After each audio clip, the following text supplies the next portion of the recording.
You finally got it. That promotion, that new car, that dream apartment, or even just the perfect pair of shoes you've been stalking for weeks. You clicked buy or signed the contract, and for exactly 5 minutes, you were on top of the world. But then, the feeling evaporated, and almost immediately your brain did the one thing it's best at. It started looking at what's next. You're already scrolling through listings for a better house or checking the specs on next year's model. Why can't you just enjoy the win? Because the grass is greener effect isn't just a character flaw, it is literally the operating system your brain was built to run on. And until you realize that your brain is lying to you to keep you moving, you're never going to know peace. Think of your brain like a relentless, slightly anxious hunter-gatherer who somehow got stuck in a modern office cubicle. Back in the day, if our ancestors were totally satisfied, they would have stopped working. And if they stopped working, they didn't eat, they didn't mate, and they didn't survive. Evolution didn't give us the contentment software update because it wasn't conducive to staying alive. Contentment is a survival dead end. It tells your brain, everything is fine. We don't need to do anything else.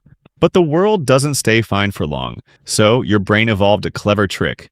It treats desire and achievement as two different chemical experiences. When you're chasing something, that new relationship, that fitness goal, that promotion, your brain floods your system with dopamine. It makes the hunt feel incredible. You get that anticipation, that itch, that drive. But the moment you actually reach the goal, the dopamine shuts off, the reward is consumed, and your brain, being the paranoid survivalist that it is, looks around and says, okay, cool, we have this. But what's next? What are we missing? It's the carrot on the stick. But you aren't the one holding the stick. Your biology is holding the stick, and it's hitting you with it every single day. This is why you feel that weird, hollow disappointment the moment you get exactly what you thought would make you happy. You're not broken.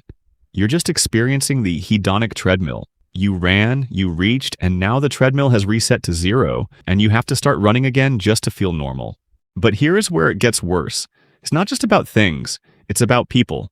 Why is it that you can have a great life, a good partner, a steady job, but the second you open an app and see someone else's highlight reel, you feel like your life is a boring monochrome draft? It's because our brains aren't just built for survival. They are built for social status. We spent hundreds of thousands of years living in small tribes. In that environment, status was everything. If you were the lowest ranking person in the tribe, you got the worst food, the least protection, and the lowest chance of survival. We are hardwired to constantly compare ourselves to the person next to us. The problem is that today, the person next to you isn't just your neighbor. It's a curated, filtered, high-definition broadcast of 1,000 strangers who are all pretending their lives are perfect. Your brain looks at that influencer's vacation photos and it doesn't say, oh, they're just showing off. It says status alert. They have the resources. They have the access. Why don't you? Are you falling behind? It's a primal alarm clock going off in your head, signaling that you aren't enough. You're comparing your behind-the-scenes reality to everyone else's polished trailer, and of course, you're losing. The grass is greener on the other side because you're looking at it through a lens that was designed to make you feel inadequate so that you'd fight to climb the ladder. This brings us to the most dangerous part of this programming, the what-if poison. We spend so much time looking at other people's lives that we start to live in a state of phantom regret. You've probably felt it, that sudden, jarring thought. What if I'd taken that other job? What if I'd moved to that city? What if I'd stayed with that ex? We tend to romanticize the paths we didn't take because we only ever see the highlight reel of those alternate realities. We ignore the boredom, the stress, and the logistical nightmares that would have come with those choices. When you look at your own life, you see the messy, frustrating, day-to-day work. You see the unwashed dishes, the annoying coworker, the bills. When you look at the greener grass, you only see the result. You see the vacation, not the 60-hour work weeks it took to pay for it. You see the relationship, not the arguments.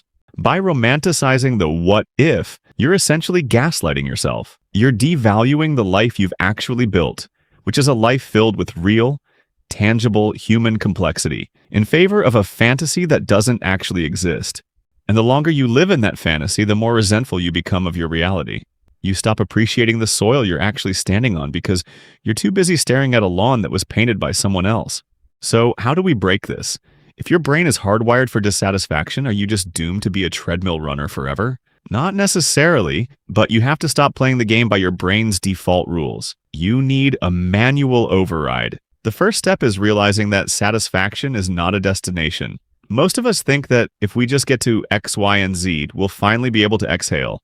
But as we've established, as soon as you reach X, your brain just moves the goalpost. So stop looking for satisfaction.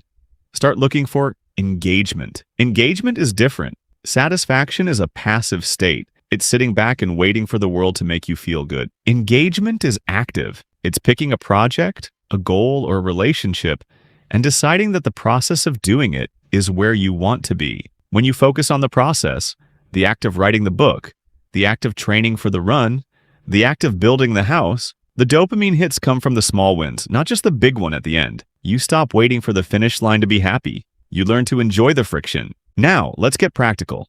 You have to go on a comparison diet. I'm not saying you need to throw your phone in the ocean, though some days that sounds tempting. I'm saying you need to curate your input. If you know that looking at a certain type of content makes you feel like your life is a failure, stop looking at it. It's not hiding from the truth.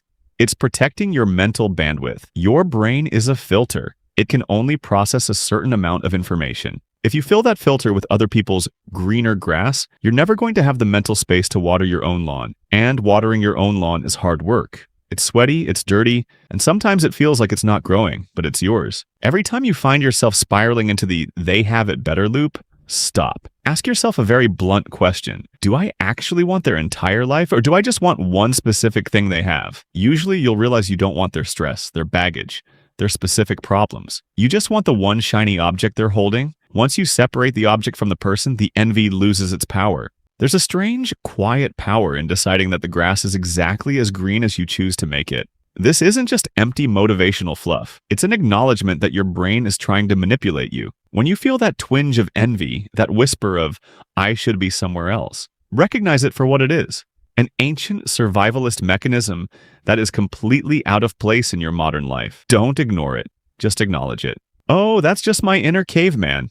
He wants more. He's scared of being at the bottom of the tribe." It's cute, but he's wrong. By labeling it, you pull the fangs out of the feeling. You are not the dissatisfaction. You are the one witnessing it. Life is messy. It is rarely the Instagram perfect montage we see from the outside. But it is your mess. And there is something deeply satisfying about that. About owning your reality with all its annoying, imperfect, mundane details. You aren't meant to be satisfied. You're meant to be building. So instead of looking for the greener grass, take a look at the soil beneath your feet. It might be harder to tend to, but it's the only place where anything real is actually going to grow. Stop chasing the mirage. The better life isn't a place you arrive at. It's the way you handle the place you're currently standing in. The question isn't whether the grass is greener on the other side. The question is, are you going to stop looking, pick up the hose, and finally take care of your own? Because that's where the real magic happens. Not in the wanting, but in the doing. And honestly, once you start doing that, you won't have the time or the energy to care about the other side anymore.